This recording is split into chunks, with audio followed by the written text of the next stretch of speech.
हाँ जी, नमस्कार। राधे राधे, जय श्री कृष्णा। कैसे हैं सब लोग? बढ़िया, मजे में, आनंद में। चलिए, ईश्वर आप सबको हमेशा आनंद में रखे, खूब मजे में रखें, खूब स्वाध्याय करें, खूब अध्ययन करें, खूब मेहनत करें और अपने कर्म पथ के ऊपर लगातार बढ़ते रहें। दोस्तों, हम लोग बात कर रहे थे मुगल प्रशासन की, और इसी मुगल प्रशासन के संदर्भ में हमने देखा था केंद्रीय प्रशासन की चर्चा हम लोग कर चुके थे। और इस केंद्रीय प्रशासन में फिर हमने प्रशासनिक इकाइयों की चर्चा करी, और फिर साथ ही साथ फिर हमने जो है प्रमुख जो लोग थे उनके बारे में हम लोग चर्चा कर रहे थे। ठीक है, उसी संदर्भ में, उसी कड़ी में हमने देखा वजीर। वजीर का मतलब वकील या प्रधानमंत्री। मैंने आपको कहा कि वजीर जो था वो साम्राज्य का प्रधानमंत्री हुआ करता था। सैनिक और असैनिक दोनों ही प्रकार के उसके पास में अधिकार हुआ करते थे। बाबर और हुमायूं विशेष रूप में, इन दोनों के शासनकाल के दौरान वजीर का जो पद था वो बहुत ज्यादा महत्वपूर्ण हुआ करता था। निजामुद्दीन खलीफा की हमने बात करी, बाबर का वजीर था। फिर हमने बात करी अमीर उवैस और हिंदू बेग जो कि हुमायूं का वजीर हुआ करता था। अकबर के काल में थोड़ी सी परिस्थितियां बदली, और अकबर के काल में वजीर को क्या कहा जाने लगा था? वकील कहा जाने लगा था। बहुत ज्यादा निरंकुश शक्तियों वाली बात हो गई थी अकबर के काल में। ठीक है ना, अकबर के काल में वजीर, ध्यान रखिएगा। ठीक है ना, वकील। तो यहीं से जब बैराम खां, और बैराम खां ने प्रारंभिक समय में, क्योंकि एक तरीके से पिता के रूप में था, बैराम खां संरक्षक था अकबर का, तो बाद में कुछ दोनों के बीच में चीजें बदली। बदलने के पीछे हालांकि कारण भी महामंगा माना जाता है ना। महामंगा, एक उसकी पुत्री जीजीएनगा और एक उसका पुत्र आजम खान, ये 3 लोग थे। ठीक है ना। महामंगा जो कि प्रारंभिक समय में अकबर की धाई माँ हुआ करती थी। ठीक है, उसी ने लालन पालन पोषण किया था, क्योंकि हुमायूं की स्थितियां ठीक नहीं थी, इधर उधर भटक रहा था वो। तो ये सारी की सारी चीजें यहाँ पर हमें देखने के लिए मिलती है। लेकिन बैराम खान ने बाद में जाकर के जो है विद्रोह भी कर दिया था। अकबर और इनके बीच में चीजें अव्यवस्थित हुई थी। दोनों के बीच में वापस समझौता भी होता है। समझौता होने के बाद में बैराम खां मक्का मदीना जब जा रहा होता था, गुजरात के पास में, वहां उसकी हत्या कर दी जाती है एक अफगान व्यक्ति के द्वारा। खैर, तो उसके बाद में अकबर ने यह समझा कि यार मुझे वजीर की जो शक्तियां हैं उन वजीर की शक्तियों को कम करना चाहिए, और इसी संदर्भ में उसने एक नया पद जो है सर्जित किया अपने राज्याभिषेक के 8वें वर्ष, या अपने शासनकाल के 8वें वर्ष। देखो, 1556 में शासक बना, तो 8वां वर्ष 1564 हो गया बेटा। ठीक है ना, इसका विशेष ध्यान रखना। सीधा सीधा सन भी पूछा जा सकता है।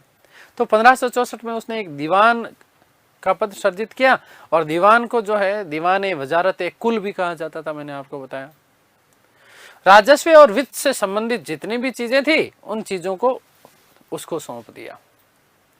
फिर क्योंकि वजीर के पास में सारी शक्तियां थी, मैंने कहा ना, एक तरीके से प्रधानमंत्री के रूप में। भाई, बादशाह के बाद में, अब हम उस समय की तत्कालीन परिस्थितियों को ध्यान में रखते हुए यदि हम चर्चा करें, तो बादशाह राष्ट्रपति है एक तरीके से, और सर्वे सर्वा है वो, और राष्ट्रपति से नीचे फिर प्रधानमंत्री।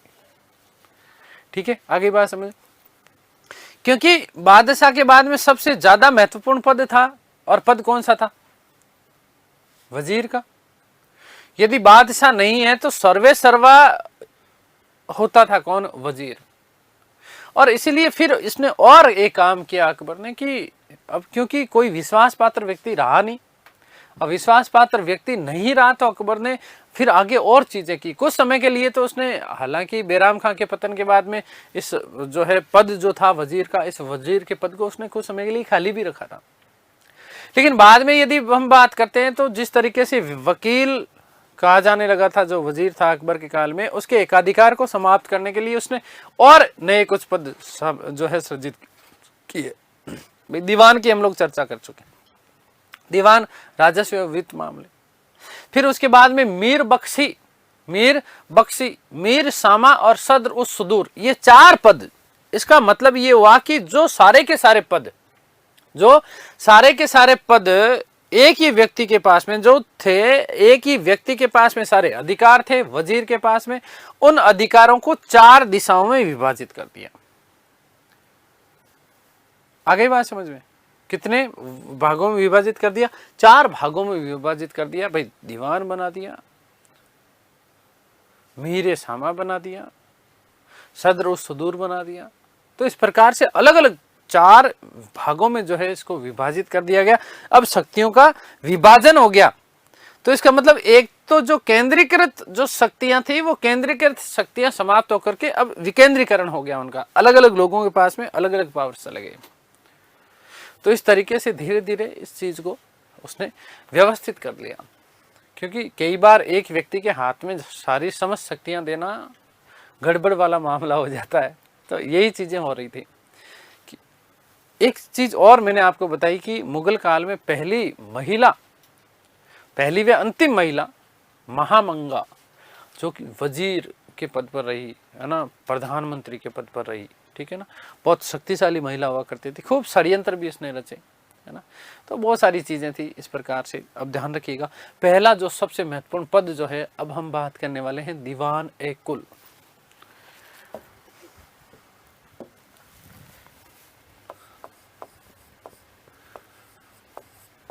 दीवान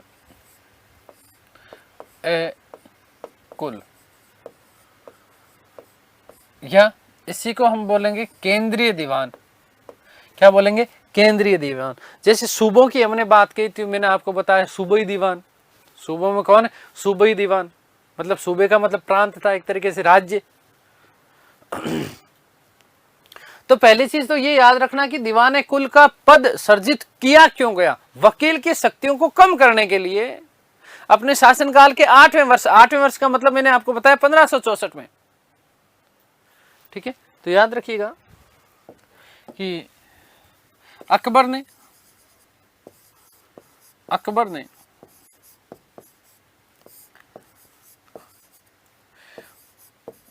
वकील की शक्तियों को कम करने हेतु, वकील बोले तो प्रधानमंत्री, बोले तो वजीर,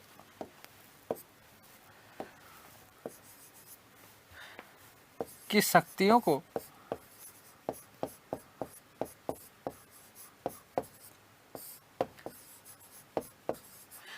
कम करने हेतु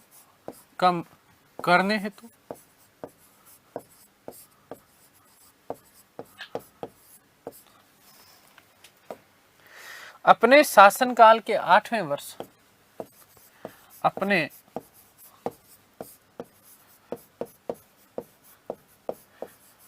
शासनकाल के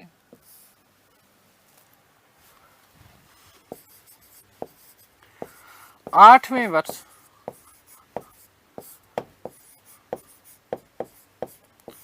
अर्थात 1564 ईस्वी में इस पद का सृजन किया।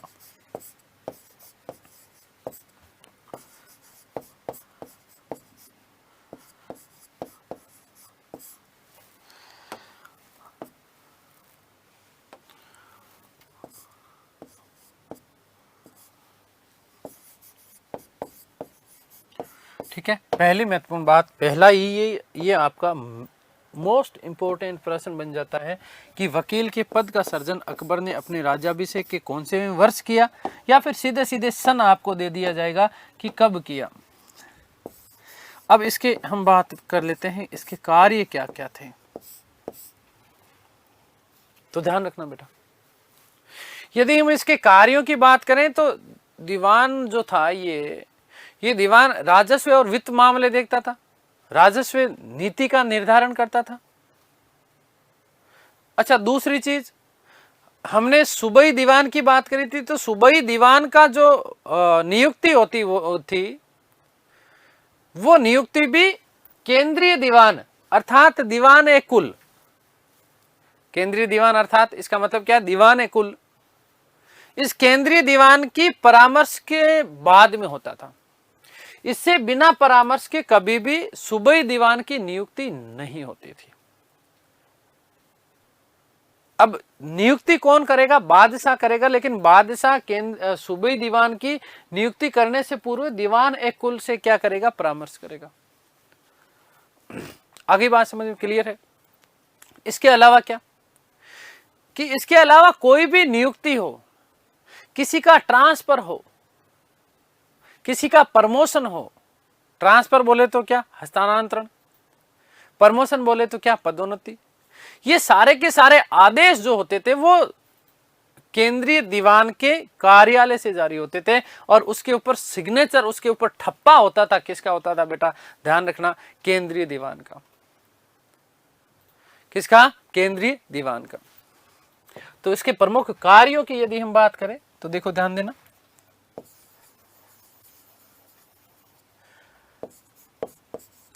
राजस्व व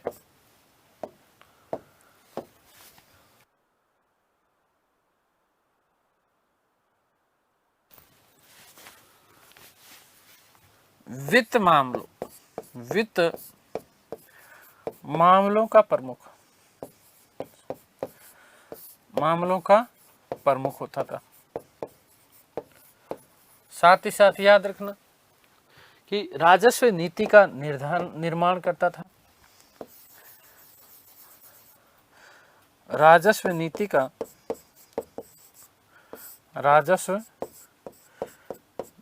का निर्माण करता था। एक तरीके से इसका मतलब क्या है भाई, बजट, वर्तमान में जो बजट प्रस्तुत होता है उसमें राजस्व नीति का निर्धारण होता है ना।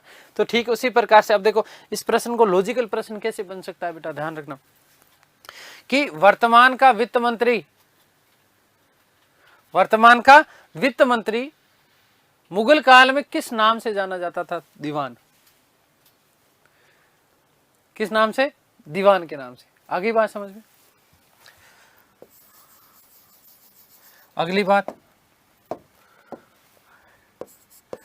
सूबाई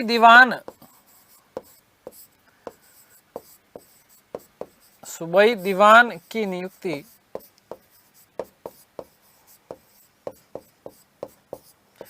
बादशाह द्वारा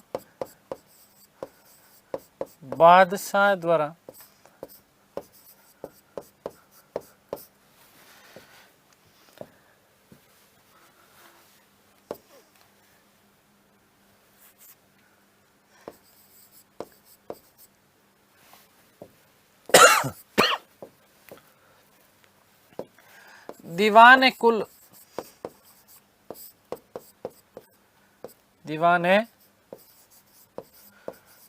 कुल के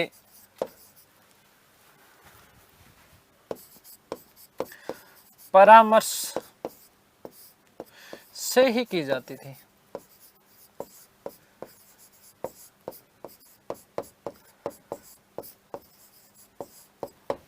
ठीक है, क्लियर। अगली बात,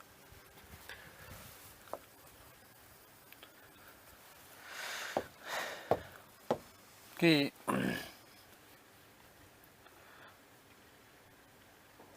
पदोन्नति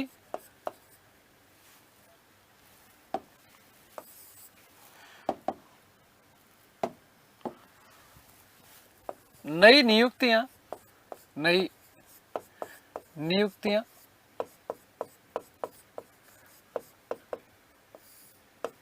पदोन्नति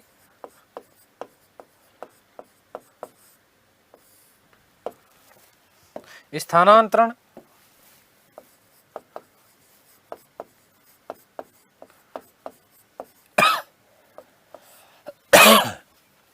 इत्यादि के आदेश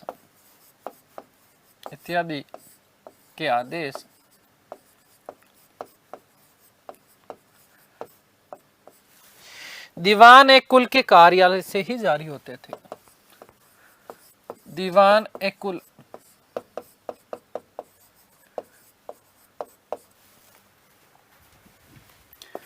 के कार्यालय से ही जारी होते थे।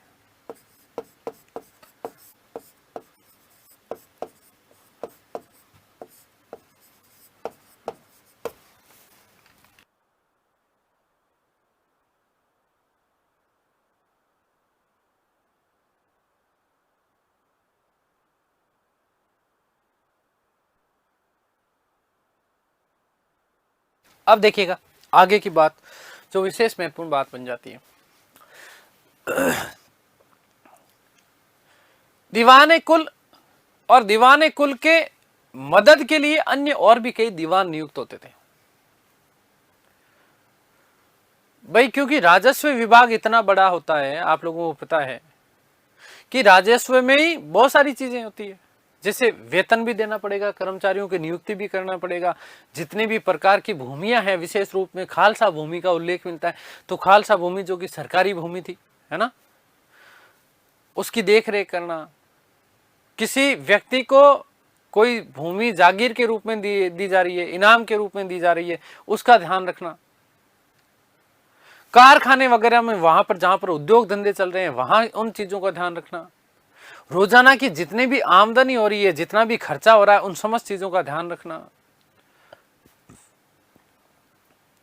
तो इन समस्त कार्यों को एक ही व्यक्ति के अधीन, अब एक व्यक्ति इतना कार्य तो नहीं ना कर पाएगा ना, कर पाएगा क्या?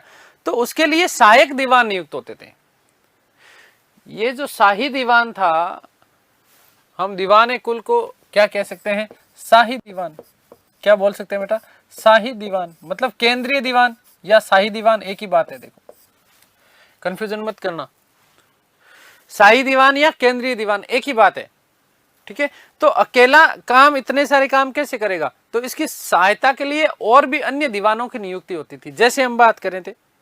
अब दीवान तो शब्द साथ में लगेगा ही लगेगा, ठीक है। जैसे मैं अभी बताऊंगा आपको दीवान ए तन, क्या बताऊंगा? दीवान ए तन, तन का मतलब क्या, वो भी समझाने वाला हूं। दीवान ए तन महत्वपूर्ण बनता है। कर्मचारियों को वेतन बांटने का कार्य किसके द्वारा किया जाता था? दीवान ए तन के द्वारा। तन से याद रखना वेतन,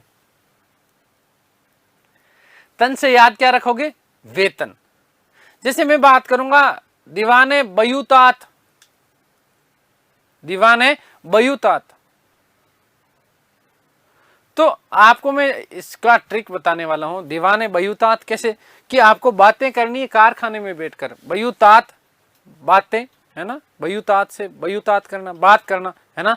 तो याद रखना कि कारखाने में बैठ करके बात करनी। कारखाने में बैठ करके बात करने का मतलब क्या है कि राज्य के जो कारखाने होते थे उन कारखानों पर नियुक्ति करता था कौन? दीवाने बयूतात, जो कि वस्तुतः मीर सामा के अधीन हुआ करता था। घरेलू मामलों का जो प्रधान होता था, जिसे मीर सामा कहा जाता था, उसके अधीन होता था वस्तुतः।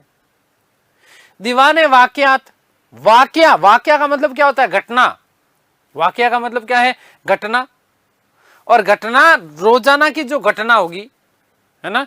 अब घटना में क्या, रोजाना की क्या, कौन सी घटनाएं, कि आमदनी कितनी हुई, खर्चा कितना हुआ, तो उसको क्या कहा जाता था? दीवाने बयूतात। ऐसा व्यक्ति, ऐसा दीवान जो दीवान शाही दीवान का सहायक होता था, क्या बोलते थे? दीवाने बयूतात। दीवाने बयूतात। दीवाने बयूतात का मतलब क्या, कि रोजाना की आमदनी व खर्चे का हिसाब रखने वाला व्यक्ति क्या कहलाता था? दीवाने बयूतात कहलाता था। दीवाने खालसा, खालसा भूमि, कौन सी भूमि? खालसा भूमि। मतलब खालसा भूमि का मतलब था सरकारी भूमि। इस सरकारी भूमि की देख रेख करने वाला, वहां से जो राजस्व प्राप्त हो रहा है, उस पर कितना क्या खर्चा हो रहा है, ये सारी की सारी चीजें इनका देख रेख करने वाला व्यक्ति क्या कहलाता था?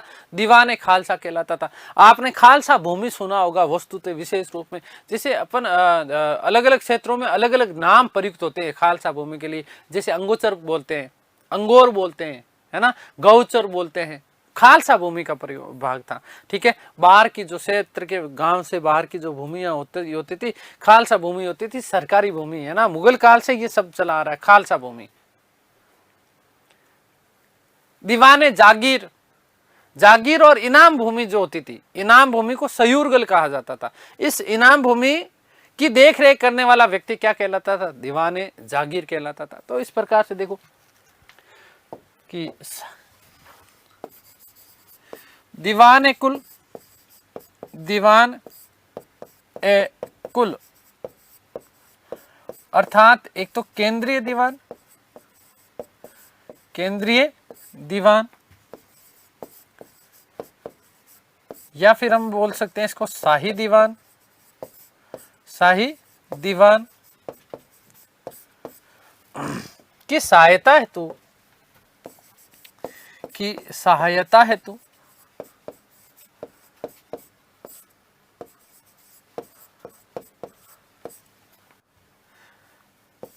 अन्य दीवानों की नियुक्ति की जाती थी।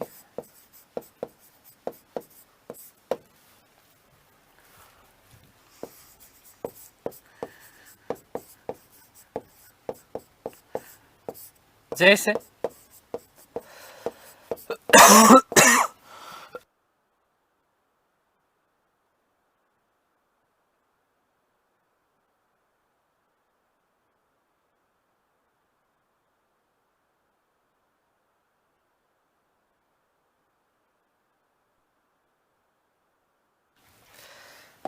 नंबर 1,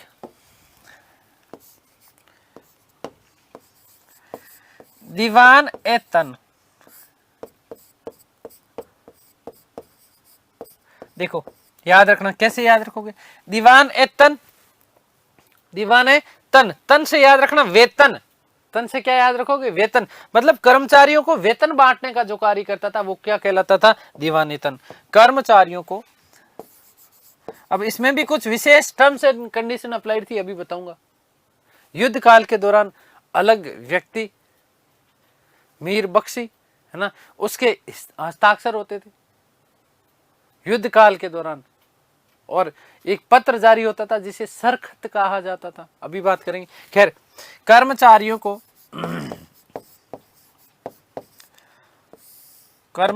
को वेतन बांटने का कार्य।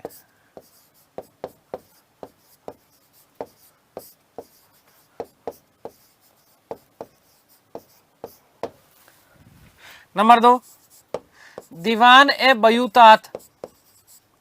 दीवान ए बयूतात, बयूतात से याद रखना, देखो बीच वाला तो खजाना यू और ता, और बात बना लेना इसको। क्या बना लोगे? बात। तो मतलब क्या? राज्य के कारखानों पर नियुक्ति करता था, है ना।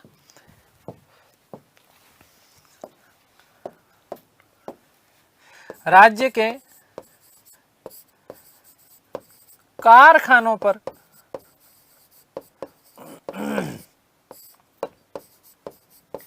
कर्मचारियों की नियुक्ति।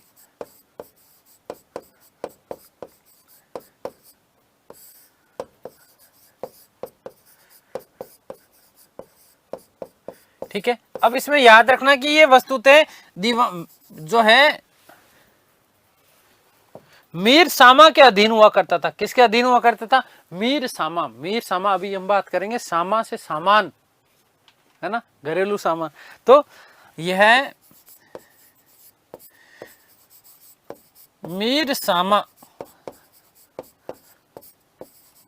के अधीन हुआ करता था।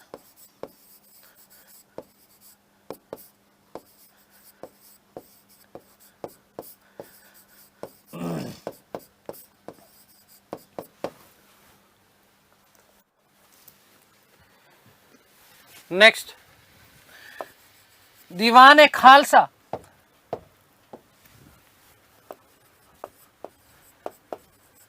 दीवान ए खालसा। खालसा भूमि, मतलब खालसा भूमि बेटा कौन सी? सरकारी भूमि। खालसा भूमि मतलब क्या है? सरकारी भूमि।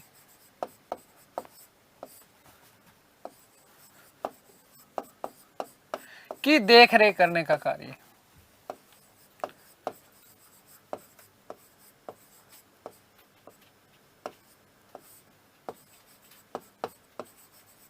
अब देखो, आप लोगों के दिमाग में आ रहा होगा एक प्रश्न, नहीं आ रहा तो मेरे तो आ ही रहा है, मैं तो आपको बता ही दूंगा। भाई आपके दिमाग में आ रहा तो बहुत अच्छी बात है, नहीं आ रहा तो मैं हूं ना, मेरे दिमाग में आ जाएगा, मैं प्रश्न बना लूंगा और मैं जवाब दे दूंगा ताकि कोई संशय रहे नहीं। खालसा भूमि काम क्या आती थी? हालांकि आगे हम बात करेंगे, है ना। खालसा भूमि काम आती थी जागीर के रूप में। मनसबदारी व्यवस्था की आगे हम लोग बात करेंगे, ठीक है। तो जागीर के रूप में दे दी जाती थी क्या? खालसा भूमि। आगे बात समझ क्लियर है ना। सरकारी भूमि होती थी, रिजर्व भूमि होती थी, किसी को जागीर देना तो उसका कुछ भाग दे देते थे कि वो वाला हिस्सा भाई तू रख ले। एक ही जगह नहीं होती थी, हर अलग अलग क्षेत्रों में अलग अलग होती थी। ठीक है, तो ये आपकी क्या हो गई, खालसा भूमि। खालसा भूमि का मतलब क्या है, सरकारी भूमि। इसकी देख रेख का कार्य करने वाला व्यक्ति क्या कहलाता था, दीवान ए खालसा। दीवान ए खालसा। नेक्स्ट बात करें दीवान ए जागीर।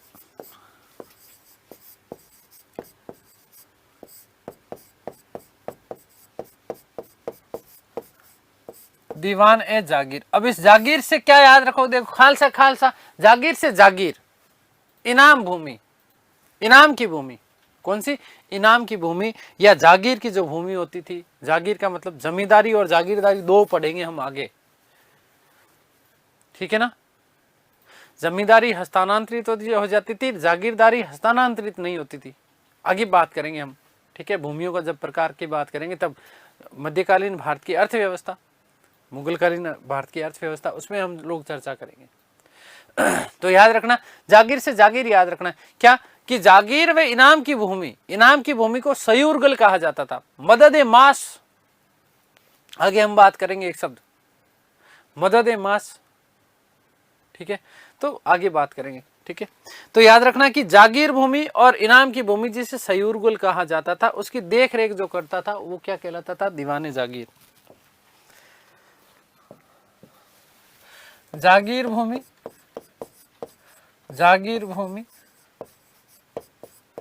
वे इनाम भूमि,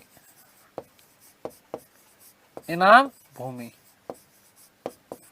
इसको क्या कहा जाता था, सयूरगल।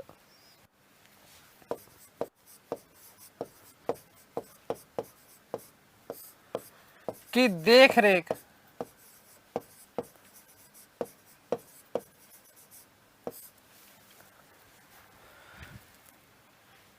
ठीक है। नेक्स्ट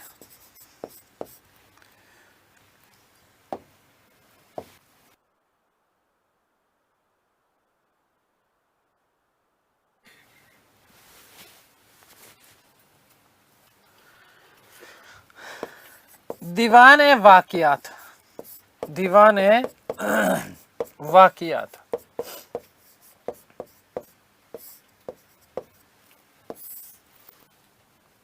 देखो ध्यान से सुनना, दीवाने वाकयात का मतलब क्या है, वाकया, वाकया का मतलब क्या, कोई ना कोई घटना, कोई ना कोई घटना, ठीक है ना।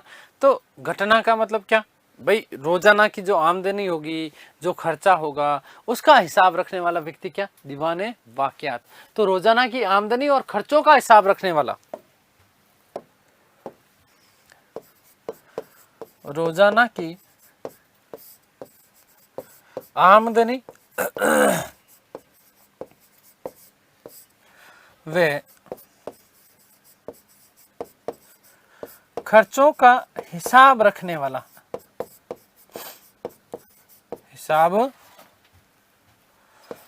रखने वाला, रखने का कार्य।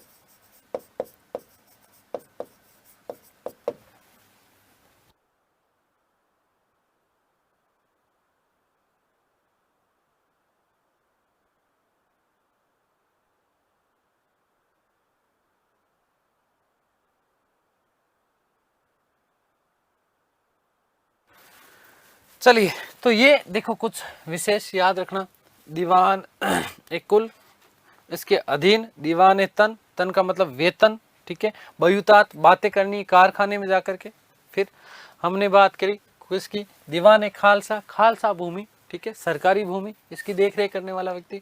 दीवान ए जागीर, जागीर भूमि और इनाम भूमि की देखरेख करने वाला, इनाम भूमि को सयूरगल भी कहा जाता था। दीवान ए वाकयात, रोजाना की आमदनी और खर्चों का हिसाब रखने वाला व्यक्ति क्या कहलाता था, दीवान ए वाकयात कहलाता था। इसके अलावा मोस्ट इंपॉर्टेंट याद रखना बेटा, मुसरिफ ए खजाना। क्या शब्द, मुसरिफ ए खजाना। खजाना का मतलब क्या भाई, पैसा, है ना, जहां पर पैसा आएगा। मुख्य जो खजांची होता था केंद्र में, उसे क्या कहा जाता था, मुसरिफ ए खजाना। क्या कहा जाता था, मुसरिफ ए खजाना। फिर एक शब्द और मिलता है मुस्तौफी, मोस्ट इंपोर्टेंट शब्द बनता है जहां से आपका प्रश्न पूछा जा सकता है। मुस्तौफी क्या होता था? लेखा परीक्षक। क्या चीज? लेखा परीक्षक। लेखा परीक्षक का मतलब क्या? वर्तमान ऑडिटर जनरल की जिसे हम बात करते हैं ना, क्या चीज? Auditor general. ठीक उसी प्रकार से कौन होता था? मुस्तौफी होता था। कौन होता था? मुस्तौफी। तोफी, तोफी, टॉफी, है ना, टॉफी देना, चॉकलेट देकर के सारी चीजें पूछ लेना, बेटा ये कहां पे खर्च किया बता, है ना। टॉफी से क्या याद रखोगे कि टॉफी देकर के सबको पूछ लेता था, बता ये खर्च कहां पर किया, अच्छा इसमें तूने गड़बड़ की है क्या, नहीं की ना, नहीं। मुस्तौफी, मोस्ट इंपोर्टेंट प्रश्न बनता है आपका मुस्तौफी से। मुगल साम्राज्य का ऑडिटर जनरल, है ना, लेखा परीक्षक जिसे कहा जाता था, मुस्तौफी। क्या चीज? मुस्तौफी। तो देखिएगा,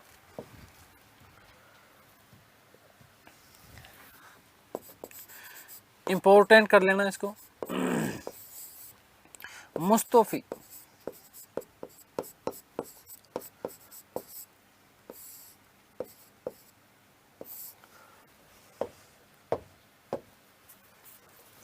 लेखा परीक्षक। लेखा परीक्षक,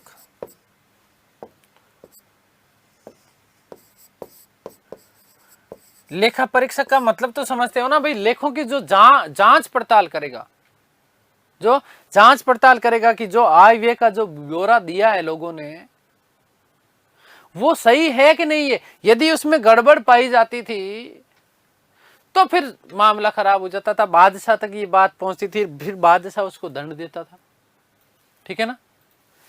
तो लेखा परीक्षक, क्या चीज? लेखा परीक्षक।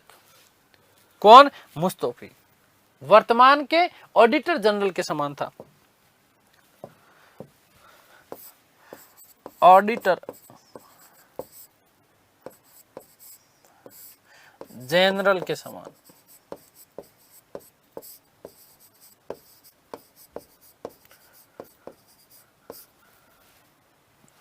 ठीक है, जो ऑडिट करता है, ऑडिटर, ठीक है ना। अगली बात समझ क्लियर है।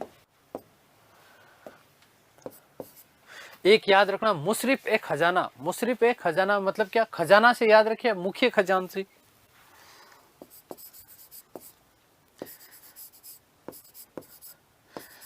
मुशरिफ एक खजाना, मुख्य खजांची, मुख्य खजांची।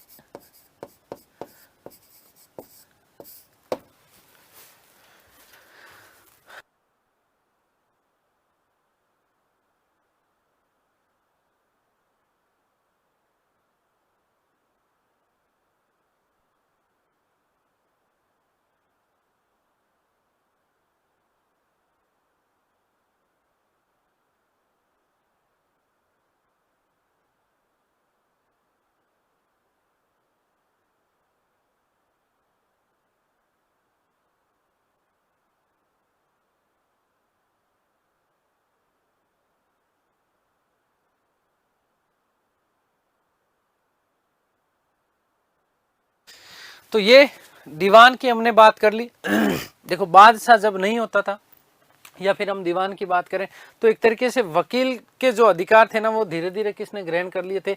दीवान ने ग्रहण कर लिए थे। और यहाँ पर विशेष बात याद रखना, जब बादशाह की अनुपस्थिति होती थी या फिर बादशाह तक कोई बात पहुंचानी होती थी तो सारी चीजें दीवान के माध्यम से पहुंचती थी। किसके माध्यम से? दीवान के माध्यम से। इसका मतलब ये था कि अन्य अधिकारियों और बादशाह के बीच में संयोजक कड़ी के रूप में कार्य करता था कौन? दीवान। कौन करता था? दीवान। अब देखो ध्यान से सुनना बेटा, मोस्ट इंपोर्टेंट जहां से प्रश्न आपके और बन सकते हैं। कुछ विशेष शासक जिनके शासनकाल में जो जो दीवान बने, है ना, उन दीवानों की हम लोग चर्चा करने वाले हैं। जैसे अकबर के काल में कौन कौन से दीवान बने? टोडरमल। पहला दीवान मैं आपको बता चुका, मुजफ्फर खां। अकबर के काल में प्रथम नियुक्त प्रथम दीवान कौन था? मुजफ्फर खां, ठीक है। उसके बाद में राजा टोडरमल, राजा टोडरमल जिन्हें गुजरात का दीवान नियुक्त किया था पहले तो, और फिर बाद में संपूर्ण साम्राज्य का दीवान नियुक्त कर दिया गया।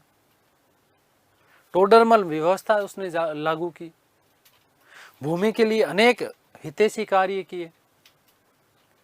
तो टोडरमल व्यवस्था की भी हम आगे बात करेंगे।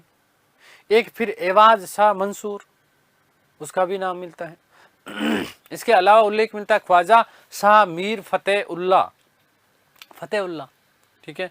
और एक एतमादुद्दौला जहांगीर के काल में महत्वपूर्ण था, है ना, नूरजहां के पिताजी मिर्जा गयास बेग, ठीक है, एतमादुद्दौला। फिर औरंगजेब के समय में मीर जुमला, जिसने बहुत जुमला किया, कोहिनूर का हीरा ला करके दिया था। किसके समय में? औरंगजेब के समय। तो मीर जुमला किसके समय था? फाजिल खां औरंगजेब के समय, मीर जुमला औरंगजेब के समय, जफर खां औरंगजेब के समय, ठीक है। तो ये कुछ विशेष महत्वपूर्ण राज की दीवान, जैसे असद खां, बहादुर शाह प्रथम के समय जो था मुनीम खां, ठीक है, ये प्रमुख जो है दीवान कुछ बने थे। अब यहां पर एक प्रश्न और पूछा जा सकता है कि सबसे लंबे समय तक दीवान के पद पर नियुक्त रहने वाला व्यक्ति कौन था? असद खां। 1676 से लेकर के 1707 औरंगजेब की मृत्यु पर्यंत, 1676 से लेकर के 1707 तक का जो काल था वो असद खां का था। सबसे लंबे समय तक, एक तरीके से देख लो आप, 4 और 7, 11 और 30, 11 और 20, 31 वर्ष तक। कितने वर्ष तक? 31 वर्ष तक दीवान के पद पर रहा था असद खां। कौन? असद खां, ठीक है। अगली बात समझिए। तो कुछ महत्वपूर्ण दीवानों के नाम लिख रहा हूं।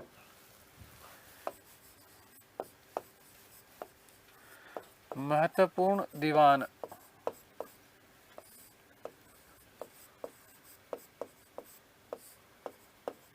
और इधर लिख रहा हूं सामने शासनकाल,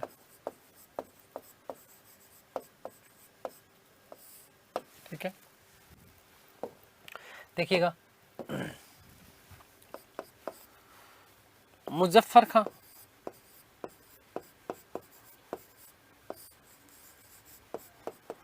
ध्यान रखना प्रथम दीवान था ये, प्रथम दीवान, ठीक है। टोडरमल जी, कौन है? टोडरमल।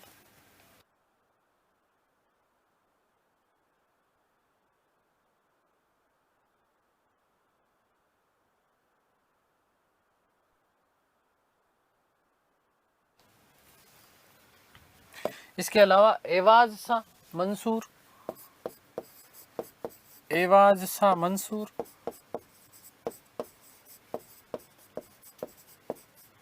ठीक है। इसके अलावा यदि हम बात करते हैं तो ख्वाजा मीर फतेह उल्ला,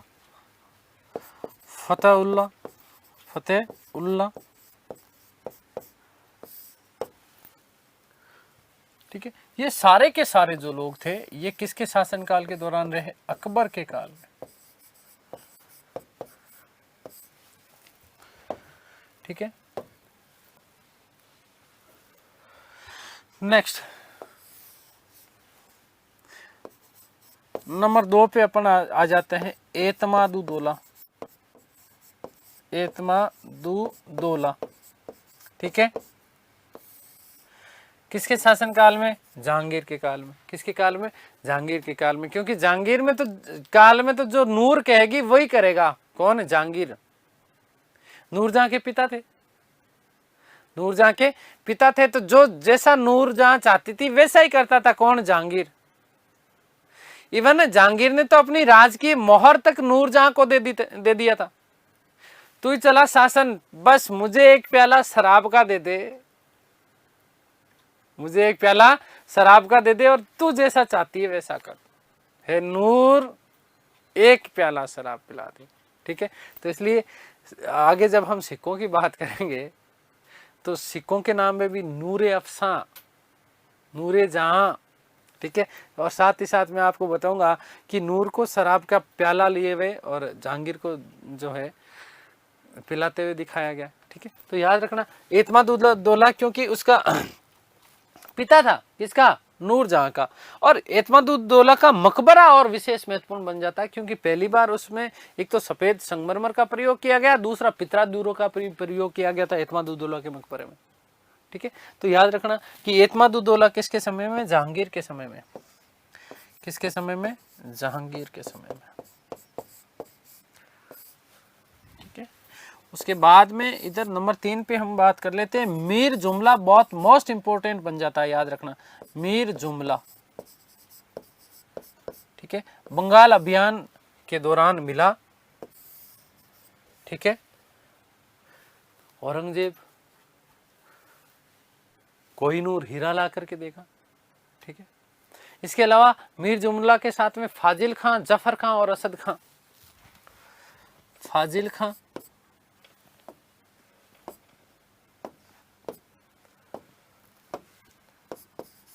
फाजिल खां,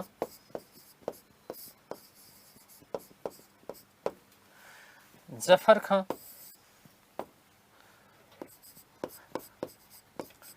जफर खां, वे असद खां, असद खां। ठीक है, ये सारे लोग किसके समय? औरंगजेब के समय।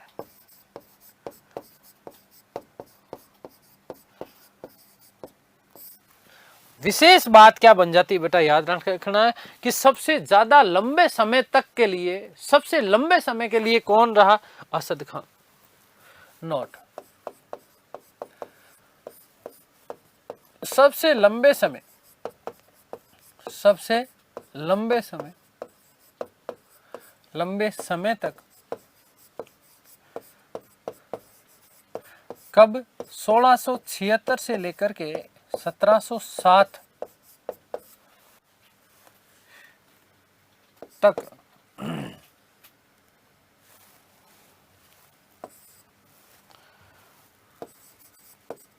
असद खां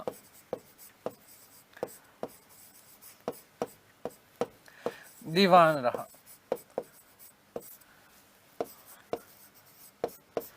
ठीक है,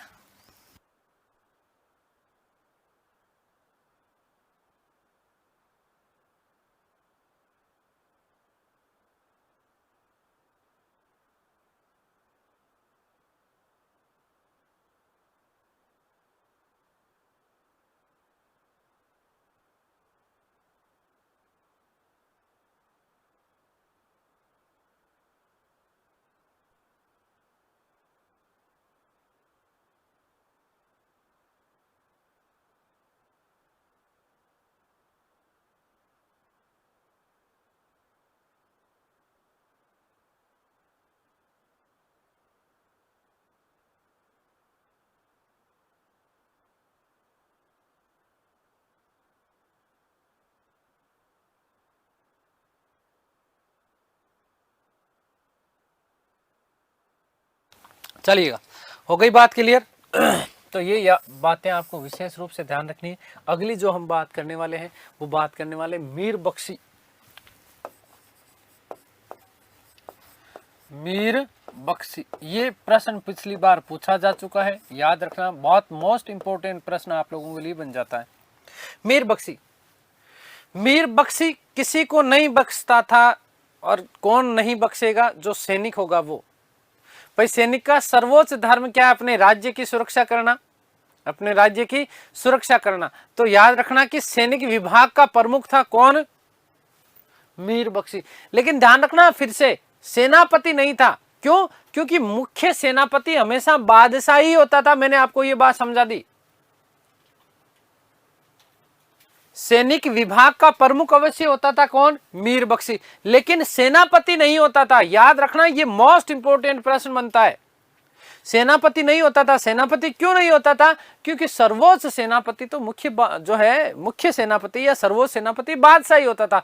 ये केवल और केवल सैनिक विभाग का प्रमुख होता था, जिसे मीर बख्शी कहा जाता था। इसके कार्यों की यदि हम लोग चर्चा करें तो कार्यों में याद रखना, एक तो सैनिकों की भर्ती करना, सैनिकों की भर्ती करना। फिर दूसरी चीज क्या? उनकी हुलिया रखना। हुलिया रखने से मतलब क्या है? भाई मैं हूं, मान लो मैं मीर बख्शी के पास में सेना में भर्ती होने के लिए आया, भर्ती कर लेगा, लेकिन मेरा हुलिया रखेगा। हुलिया रखने का मतलब मेरे शरीर पर कोई विशेष चिन्ह हो, जैसे मेरा नाक टेढ़ा हो, ठीक है, बेंगा हो, कान मोटे मोटे हो। कल्पना कर रहे हो ना, कर दो कि सर कैसे लगेंगे, ठीक है। चश्मा लगा हुआ है ना, मतलब मेरी कुछ बनावट, शरीर शारीरिक बनावट के आधार पर कि कभी भी पहचाना जा सके, क्योंकि पुराने जमाने में भाई और तो कोई साधन था नहीं, कोई भी दूसरा शत्रु का सैनिक आकर के खड़ा हो जाता था वेश बदल करके। तो इस प्रकार से बादशाह को खतरा हो सकता है, या फिर सेना का कोई भी भेद शत्रुओं के साथ में साझा कर दे, शत्रुओं का ही कोई सैनिक आकर के साथ में शामिल हो जाए, इसलिए उसका कोई ना कोई हुलिया रखते थे, उसका कोई शारीरिक चिन्ह अपने पास में अंकित रखते थे। नाम वगैरह, पिताजी का नाम, ये तो सारी चीजें रखते ही थे, इसके अलावा उसका कोई ना कोई एक चीज, शारीरिक चिन्ह उसका याद रखते थे। आगे बात समझिए। दूसरी, भाई सैनिकों को रसद आपूर्ति और हथियार आपूर्ति, ये कार्य करना भी, और सैनिकों को अनुशासन में रखना, ये भी कार्य कौन करता था? मीर बख्शी करता था। मोस्ट इंपोर्टेंट बात बेटा, जब मैंने आपको दीवाने तन बात कही, तब मैंने आपको कहा कि युद्ध के दौरान सेना को वेतन बांटने का कार्य दीवाने तन नहीं करता था। कौन करता था? मीर बख्शी करता था। जबकि साधारण समय में कार्य कौन करता था? दीवाने तन। और इस समय जब युद्ध चल रहा है या फिर सेना को वेतन देना है, तो उस समय मीर बख्शी के एक विशेष पत्र के ऊपर क्या होता था? हस्ताक्षर होता था। और इस हस्ताक्षर को जो इस पत्र जो है, इस पत्र को सरखत कहा जाता था। सरखत, ठीक है ना? क्या चीज कहा जाता था? सरखत।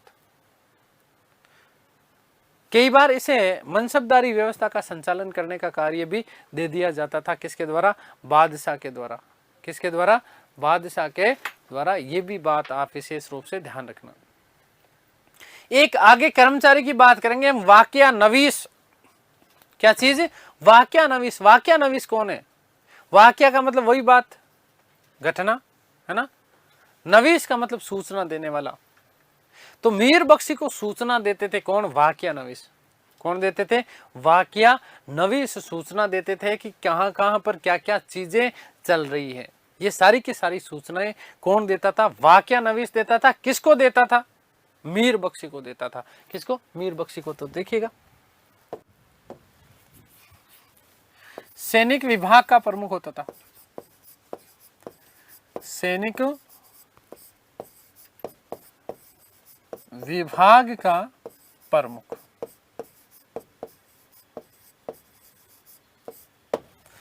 नोट लगा के लिख रहा हूं, देखो नोट।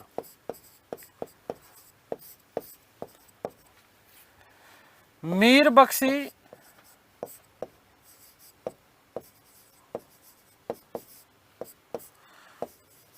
सेनापति नहीं होता था।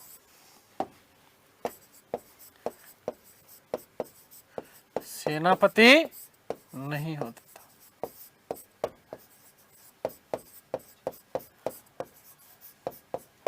क्योंकि सर्वोच्च सेनापति, क्योंकि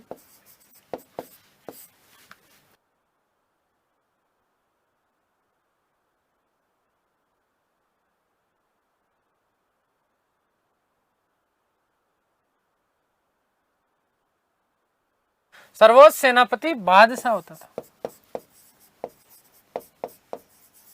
सर्वोच्च सेनापति कौन होता था? बादशाह होता था। अंतिम जो व्यक्ति है वो कौन है बेटा? याद रखना, बादशाह। ठीक है, आगे बात समझ में क्लियर है। मीर बख्शी के कार्यों की हम लोग चर्चा कर लेते हैं। कार्य कौन है, कौन कौन से कार्य? तो पहला कार्य, सैनिकों की नियुक्ति।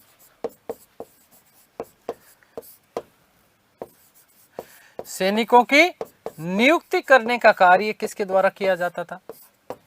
मीर बख्शी के द्वारा। दूसरा, सैनिकों का हुलिया रखना।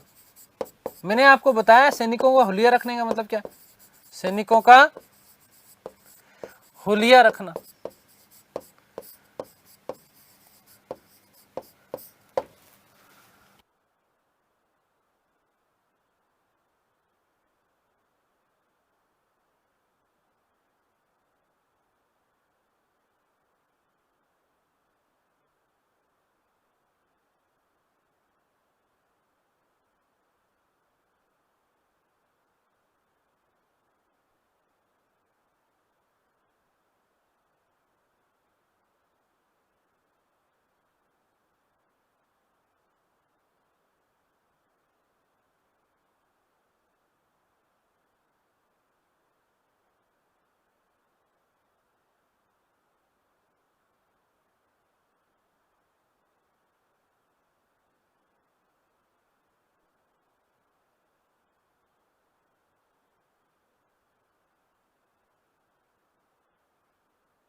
तो सैनिकों का हुलिया रखना, हुलिया रखने का मतलब क्या, उनकी शारीरिक पहचान रखता था, शारीरिक पहचान रखता था कि भाई किस प्रकार से क्या क्या चीजें हैं, है ना, कोई ना कोई पहचान उसकी, ताकि कोई घुसपैठ नहीं करे, ताकि कोई घुसपैठ नहीं करे। अगली बात नंबर 3, रसद आपूर्ति। रसद आपूर्ति, रसद के साथ में बेटा साथ लिखना हथियार, रसद व हथियार आपूर्ति, हथियार आपूर्ति, रसद व हथियार आपूर्ति करने का कार्य भी किसके द्वारा किया जाता था, मीर बख्शी के द्वारा। ठीक है, और साथ ही साथ में सैनिकों में अनुशासन बनाए रखना, सैनिक कोई इधर उधर कुछ कर रहा था, है ना, दे धमेड़ के, सैनिकों में अनुशासन।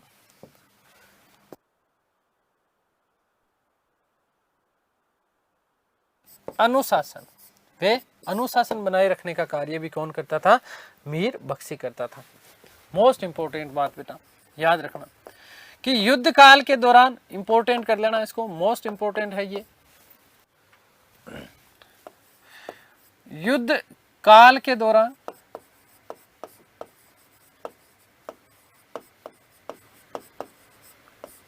सैनिकों को वेतन बांटने का कार्य, सैनिकों को वेतन बांटने का कार्य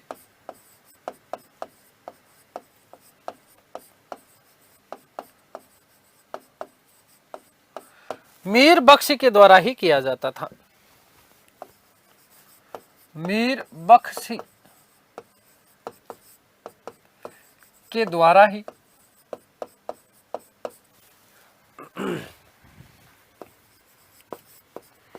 किया जाता था।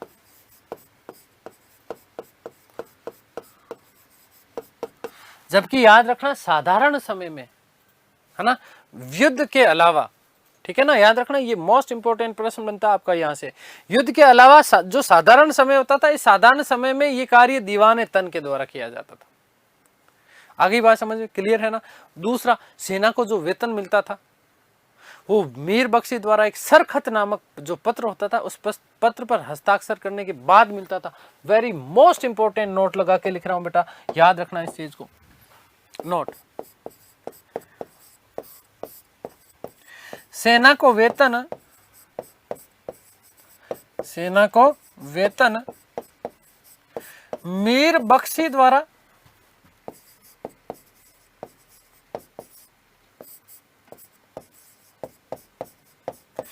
सरखत नामक, ये पूछा हुआ है, याद रखना, सरखत नामक पत्र पर हस्ताक्षर करने के बाद ही मिलता था। हस्ताक्षर करने के बाद ही मिलता था।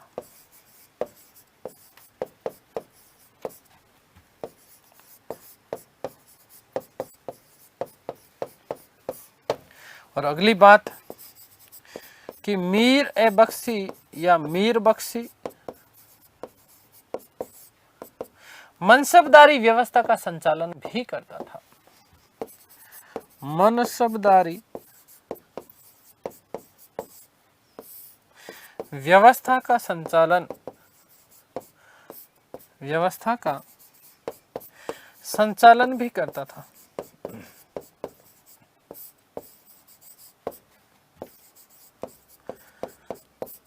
ठीक है, क्लियर हो गई बात। चलिए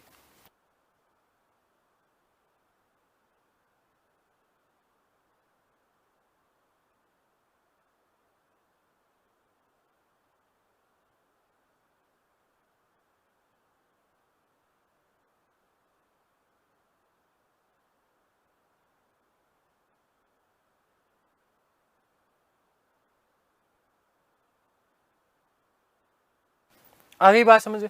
तो ये तो महत्वपूर्ण इसके कार्य। इसके अलावा क्या, एक मैंने आपको बताया वाक्य नवीस, जो कि रोजाना की जो सूचनाएं होती थी, रोजाना की जो घटनाएं होती थी, उन घटनाओं का जो है लेखा जोखा रखने वाला एक तरीके से व्यक्ति है ना, उन घटनाओं की सूचना मीर बख्शी को दी जाती थी, कहीं कोई षड्यंत्र तो नहीं हो रहा है।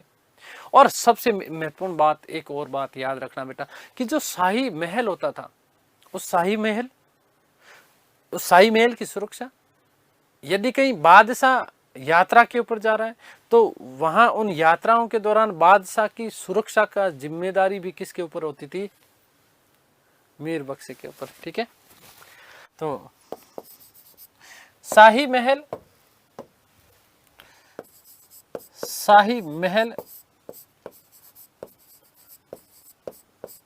वे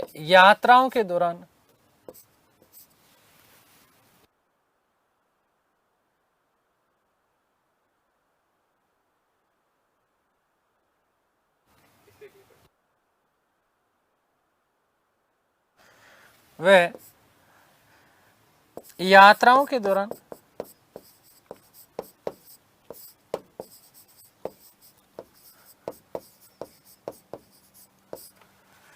बादशाह की सुरक्षा की जिम्मेदारी, बादशाह की सुरक्षा का कार्य, बादशाह की सुरक्षा का कार्य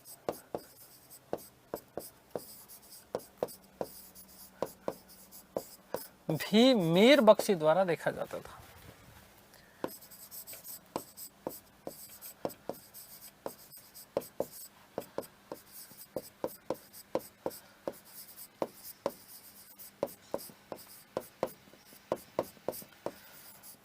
ठीक है, एक बात और, लास्ट बात याद रखना कि वाकया नवीस जो था वो मीर बख्शी को क्या देता था? सूचना।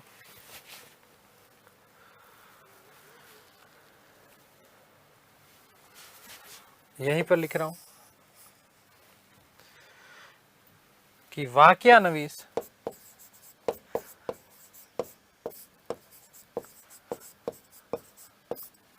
मीर बख्शी को सूचना देते थे।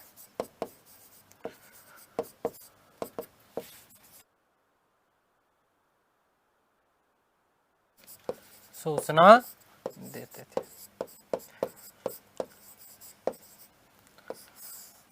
ठीक है,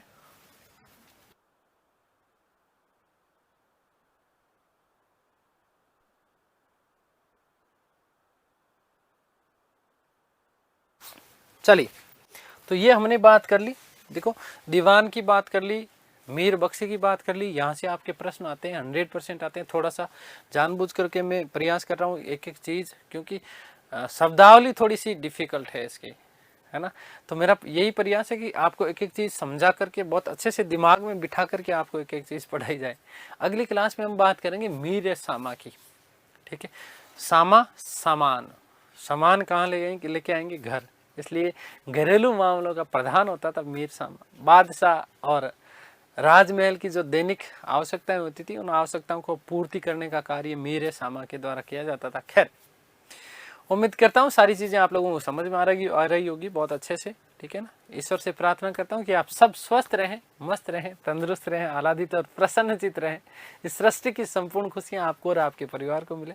मिलते हैं हमारी अगली कक्षा में, तब तक के लिए सभी को धन्यवाद, नमस्कार, थैंक यू सो मच।